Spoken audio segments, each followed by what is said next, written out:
नमस्कार दर्शक बंधु आज किसी गुरुत्वपूर्ण खबर चैनल नुआ थे चैनल टी सब्सक्राइब करेंगे लाइक करेंगे डेरी नक आज गुरुत्वपूर्ण खबर पर नजर पकाइबा।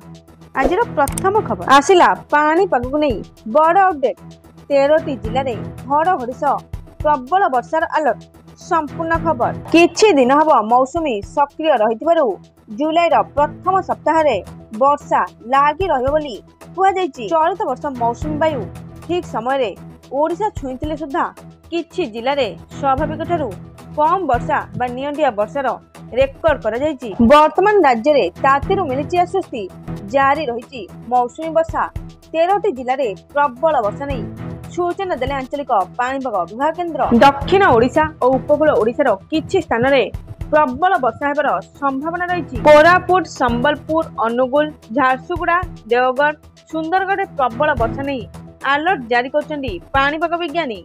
सेपटे पुरी जगतसिंहपुर केन्द्रापड़ा भद्रक कटक जाजपुर बालेश्वर मयूरभंज केउंझर केन्द्रापड़ा जिले में प्रबल वर्षा नहीं येलो अलर्ट जारी कर जहाँकि सूचना मिली। परवर्ती सूचना पीएम किसान को नहीं आसिला बड़ अपडेट। संपूर्ण खबर जुलाई 7 रु नुआ योजना करेंगे सबु कृषक नचेत मिलबनी पीएम टंका। आसतु जानिबा जुलाई 7 तारिख रु आरंभ हेबाकु जाउची एक नुआ योजना एणिकी देशर समस्त कृषक माने निजर फार्मर रजिस्ट्री करेंगे। एथिरे कृषक जमी पटा रेकर्ड सांगकु सेमानक नाम और बापांक नाम इत्यादि तथ्य को नहीं एक रेकर्ड प्रस्तुत कर रेजिस्ट्रेशन पर प्रत्येक कृषक समस्त डाटा ऑनलाइन रे उपलब्ध होई परिबो। तेबे एहा परे कृषक मानकु यूनिक आईडी थिबा एक गोल्डन कार्ड प्रदान करा जिवो। एथिरे कृषक संपर्क में सबकिछि अपडेट रहिबो। तेबे एही फार्मर रजिस्ट्री करि नथिबा कृषक डिसेंबर मासरे मिलिबाकु थिबा पीएम किसान योजना परवर्ती किस्तिरु वंचित रहिबे जहाँ सूचना मिलछि। एहा जुलाई 7 तारिख रु कृषक मानक हित पई आउ एक योजना शुभारंभ हेबाकु जाउछि जहाँकि सूचना मिलछि। परवर्ती सूचना एलपीजी सिलिंडर को नहीं आसला बड़ अपडेट।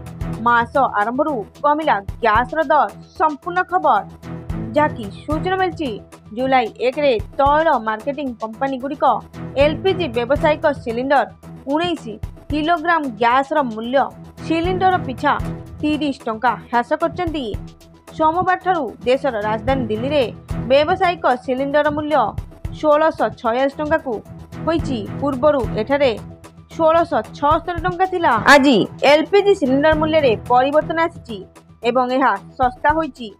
एही ह्रासर प्रभाव सहित रेस्टोरेंट मालिक एवं ढाबा मालिक परी व्यावसायिक एलपीजी व्यवहारकारी माने सस्ता सिलिंडर पाइबे। तेबे घरोई एलपीजी सिलिंडर मूल्य रे कौनसी परिवर्तन होई नहीं जहाँकि सूचना मिली। परवर्ती सूचना आसिला सुना दर बड़ परिवर्तन। आसंतु जानिबा सुनार मूल्य। संपूर्ण खबर गहना किनिया पूर्व नजर पकांतु केउ सर केते रहिछि सुनार दर। तेबे आज आपण जदि सुना किनिबाकु चाहुचंती योजना करचंती प्रथमे जानि नियंतु सुनार दर।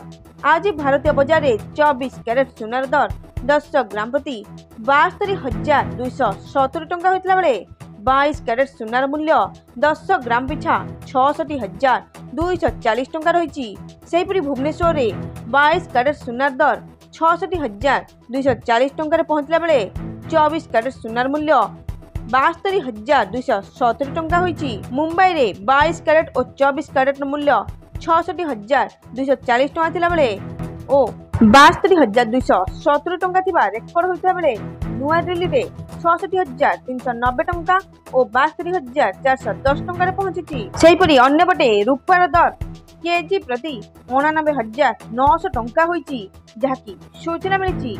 एथिला आज किछि गुरुत्वपूर्ण खबर। Thank you all.